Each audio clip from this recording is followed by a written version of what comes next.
Hi guys, welcome back to another chapter day series. So as you guys saw, I reduced my volume because I guess during the videos just always just like this little interception between my phone ringtone and the video. So yeah, I just silent my phone now.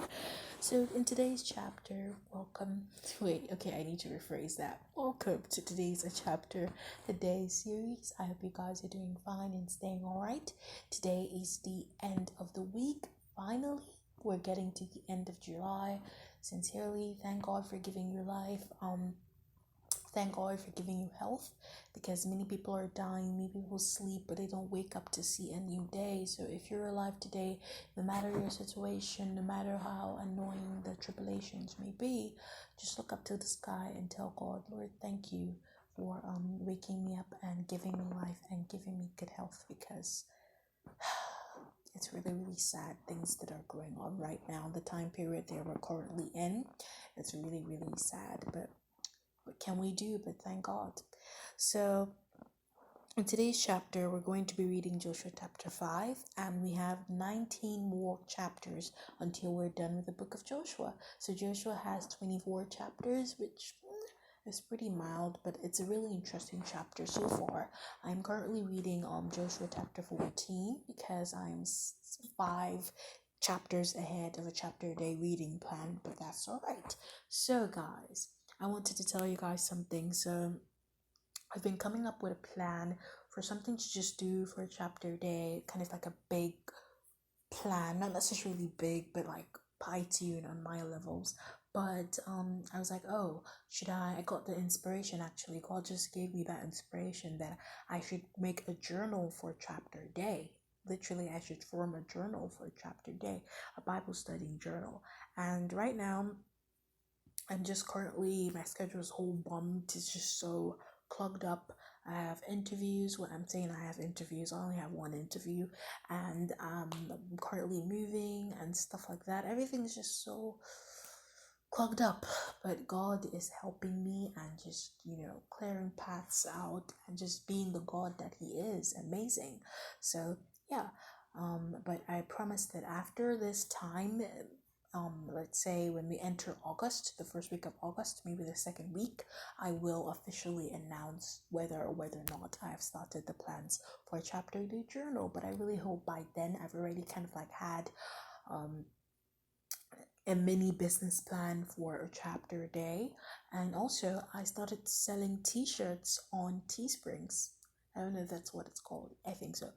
So I made t-shirts with the chapter day logo. I don't want to unveil them yet. I'm going to unveil them when I have officially announced the chapter day journal book thing.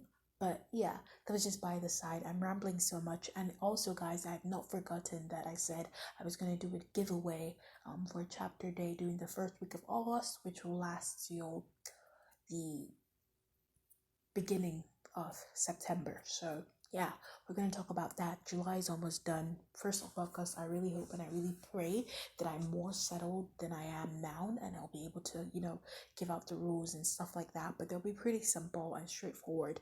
So yeah, into today's chapter, we're reading Joshua chapter 5, and this has 15 verses. Let me cross check that on my own Bible. Yes, 15 verses. That's pretty short. So basically, this chapter is talking about the Israelites passing over from the Jordan. And you guys remember yesterday we read Joshua chapter 4, and we realized that the Israelites have finally passed the Jordan.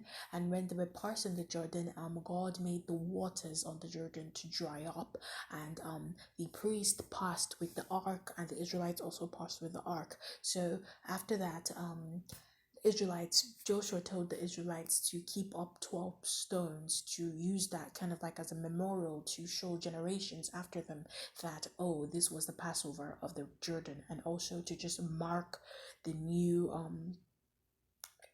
kind of like relationship they had with God at that moment in time. So yeah, that's basically what they did in Joshua chapter 4. And also this chapter talks about God being life. There's so many references to the Bible where God says you don't need manna to live. If you have God, He's all the manna this world can offer. And when I say manna, I mean like food and, anything that we think, we as human beings think or assume we need to live a normal life.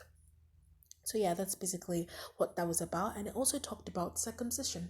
Now, I said I was going to do research about circumcision, but I did not have my laptop today, so I can't really do that much research. But I promise in tomorrow's chapter, I'm going to literally, on my prayer journal, I'm going to do research about circumcision, because I don't really think people talk about it that much. Is it something we should be doing? Is it something we should not be doing? I don't know, but yeah, I'll do some research about that. If you're hearing pen noises in the background, that's me writing on my journal. So we're gonna write there. Good. So tomorrow I can do some research about that. Alright guys, that's basically what this chapter talked about, and now let's read some verses that stood out to me. So verse 1 says, "When all the kings of the Amorites that were beyond the Jordan to the west, and all the kings of the Canaanites that were by the sea, heard that the Lord had dried up the waters of the Jordan for the people of Israel until they had crossed over, their hearts melted, and there was no longer any spirit in them because of the people of Israel." Isn't that so amazing? Like, that is amazing. I mean, God literally dried up. Literally, the River Jordan is still present till this moment and this time. So you can literally go Google up. I said literally for like 3 times in a row. Mind blown. So you can go Google up the River of Jordan and you would see there it's living and it's breathing. God literally, I said literally again, God dried up that water, that river, for the Israelites to pass over. And it made people around them just to be so astonished, because he dried up the waters for people to pass. Amazing. Another verse that stood out to me was verse 3, which I just marked for me to remember to do research about circumcision. But here I am with no research, but I promise tomorrow I will get research about that. Another verse that stood out to me was verse 6, which says, "For the people of Israel walked 40 years in the wilderness, till all the nation, the men of war that came forth out of Egypt, perished, because they did not hearken to the voice of the Lord." So they didn't die because, oh my God, they were walking 40 years in the wilderness. They died because they didn't listen to God. See that? And didn't hearken to the voice of the Lord. To them the Lord swore that he would not let them see the land which the Lord had sworn to their fathers to give us, a land filled with honey and milk. Verse 8 says, "They remained in their places and camped till they were healed. When the circumcising," okay, I just rambled right there. When the circumcising of all the nation was done, they remained in their places in the camp till they were healed. So basically, after they were finished circumcising the people, because like they're crossing into new land, I guess that's kind of like a significance for crossing into new land or new beginnings, I guess so. My research tomorrow will answer our questions. But yeah, when they were done, they stayed in the camp Gilgal. And again, remember, I did some research about Gilgal, and it says that in the Bible, Old Testament, Gilgal is mentioned 39 times. This is the second time I'm seeing the word Gilgal in the Bible. And if you don't know where Gilgal is, it's a campsite that the Israelites stayed when they were crossing over the Jordan. It's at the east of Jericho. So yeah, and the last verse that stood out to me was verse 12. "And the manna ceased on the morrow, then they ate of the produce of the land, and the people of Israel had manna no more, but ate of the fruit of the land in Canaan that year." So basically that's what this chapter is about.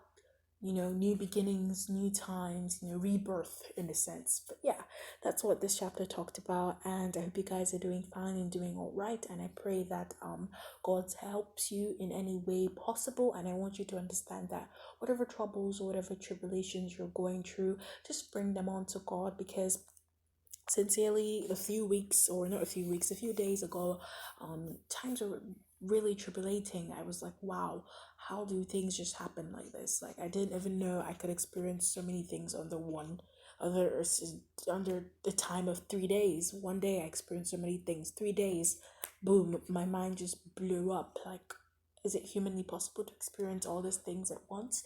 But God has just shown himself in my life, and I'm just so grateful each and every day to him. And I really pray and I hope that anybody out there that's going through tribulations, take it to God, because he's the only person that can truthfully help you, and just lean on him. And guys, I know I promised I was gonna start a series called Bible Finds. We did our first Bible Finds video. I'll put that in the link for that video in the description box. And I'm also working on a new Bible Finds video, which will be taking your plans and your goals to God.